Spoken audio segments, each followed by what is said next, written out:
Pushpa movie franchise ఈ series ఏంటని చూస్తున్నారా? పుష్ప మూవీ అనేది మనం కనీసం చూసే వాళ్ళం కూడా కాదు. టాపిక్ ఇంకెవరి గురించో కాదు, సుకుమార్ గారి గురించే. మన లెక్కల మాస్టర్ సుకుమార్ గారు తీసుకునే డెసిషన్స్ ఒక్కొక్కసారి ఎలా ఉంటాయంటే తన ఓన్ కెరీర్ లైఫ్ అయిన మూవీ ఇండస్ట్రీ పైన పడుతుంటాయి ఎఫెక్ట్. ఇంకా రీసెంట్ గా మన డైరెక్టర్ అయిన సుకుమార్ గారి గురించి ఇంట్రెస్టింగ్ ఫ్యాక్ట్ అయితే వెలుగులోకి వచ్చింది. అదేంటో కాదు, ఆయన డైరెక్షన్ లో అయితే 191 మూవీ రిలీజ్ అయింది కదా, మహేష్ బాబు గారి లీడ్ రోల్ అయితే.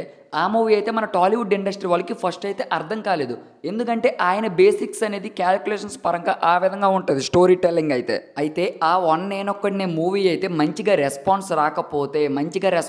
రాకపోతే నా మూవీ ఎవరికి అర్థం కావట్లేదని ఆయన అయితే సినీ ఇండస్ట్రీ లైఫ్ అనేది ముగించేయాలనుకున్నారు ఇంకా. బట్ అన్ఫార్చునేట్లీ జరిగింది ఏంటంటే మన టాలీవుడ్ ఇండస్ట్రీకి ఆ మూవీ అంతగా క్లిక్ అవ్వకపోయినా యూఎస్ ఆడియన్స్కి మాత్రం పక్కా అందరికైతే నచ్చింది. అందరూ పాజిటివ్గా అయితే రెస్పాన్స్ ఇచ్చారు సుకుమార్ గారు. ఆ రెస్పాన్స్తో ఆయన అయితే ఇంకా వెనక్కి చూడకుండా ఒక మంచి పాజిటివ్ వైబ్స్తో మంచి మూవీస్ తీసుకుంటూ వచ్చారు ఇంకా ఈ రోజుకైతే.